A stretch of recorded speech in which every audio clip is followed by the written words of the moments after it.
What do you expect out of Ryan Kerrigan this year in a leadership role? Well, Ryan has always done a great job of leading by example. He's an extremely hard worker.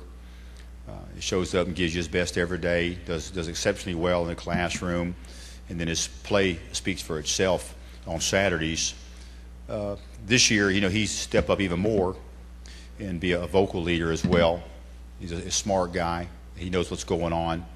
So we expect Ryan to continue leading by example on the practice fields and on the playing fields on Saturday, and even step up his role from a vocal standpoint as well. Hi. Just the slow start to last season, I know you guys were close in a lot of those games. Are there any areas that you focus on even more in preseason to kind of make sure that doesn't happen again? Well, obviously ball security. It was a nemesis to our football team, particularly early in the season. If we had done a better job of taking care of the football from a ball security standpoint, we'd have probably been one of the great success stories in college football. It was a huge emphasis for our football team in the spring, ball security and ball disruption. I don't think that we tackled well early in the fall last year. I thought the early games we tackled poorly, and we certainly need to do a better job of emphasizing tackling in the two-a-day practices, preparing for the season coming up. So ball security on the offensive side, ball disruption on the defensive side, and we need to tackle better for sure. Okay, we've got another question over here. Coach, Marv's been getting a lot of publicity, hype before the season. What excites you about the possibility, that he has at the quarterback at Purdue?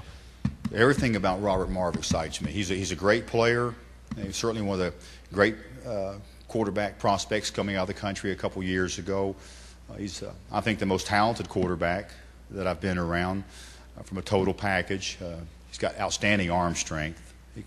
Great arm strength. Very accurate. Has a lot of velocity on the ball. He's a great athlete. He runs very fast. He'll run between 4.5 and 4.6.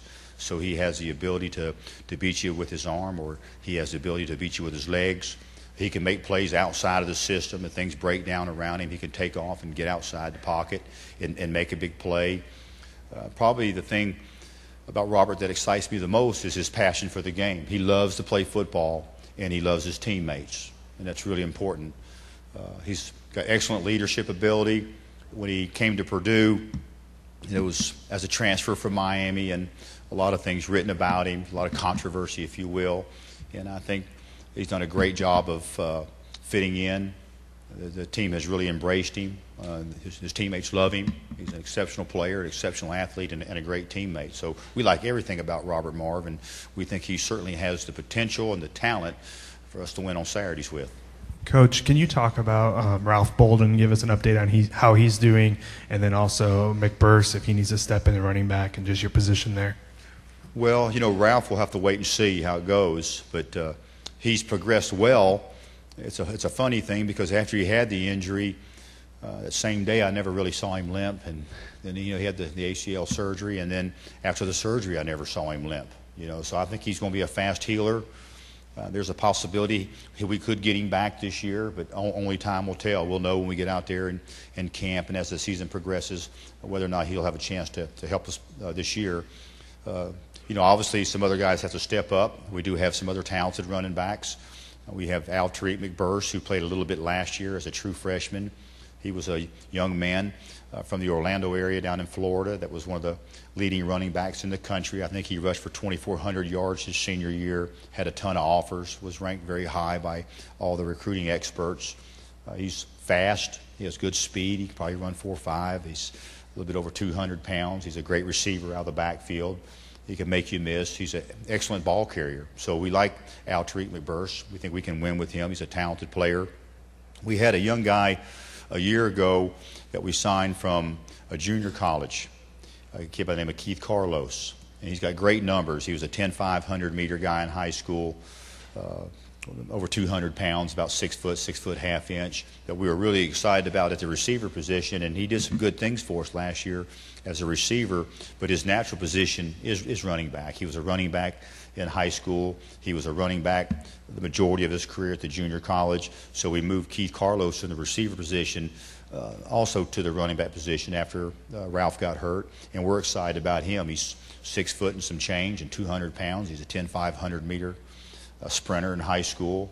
So we have two big, fast tailbacks that we can put back there, and both those guys, you'd love to see them with the ball in their hand. So we're, obviously optimistic that we'll get Ralph back at some point in time, maybe this season. If not, he has a redshirt year available. He can play for us for 2 more years after, if he were redshirted this year.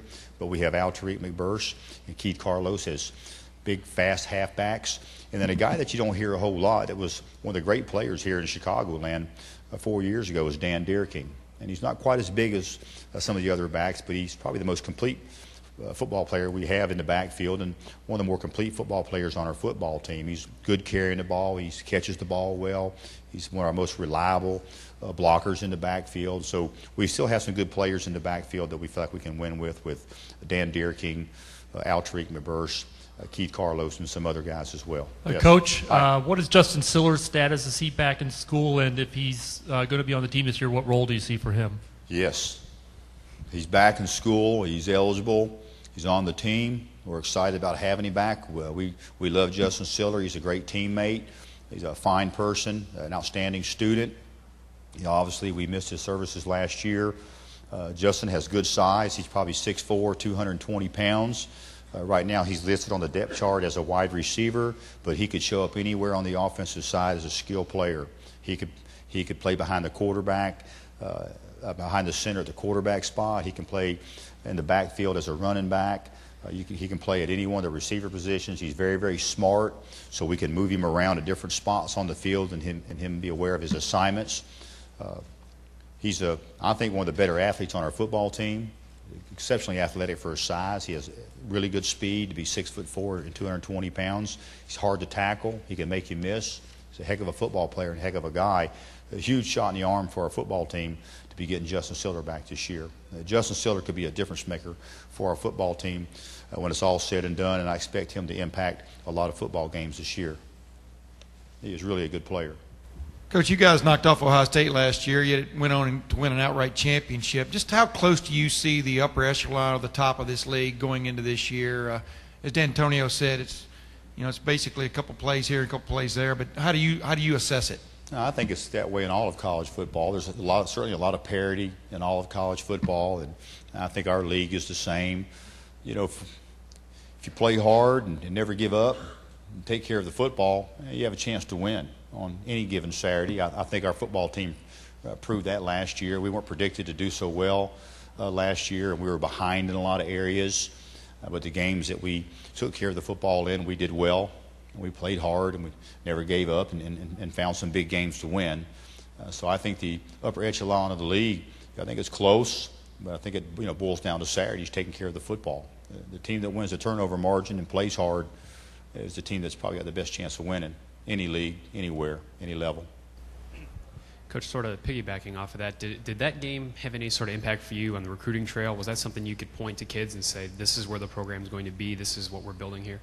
Well, obviously, a big win against Ohio State and a big win up at Michigan, and then, we're fortunate to beat Illinois, which is our arch rival right next door, in Indiana, our in-state rival. So we had a strong finish, and it created some momentum for our football team that'll carry over to the 2010 season. But it certainly got the attention of a lot of recruits.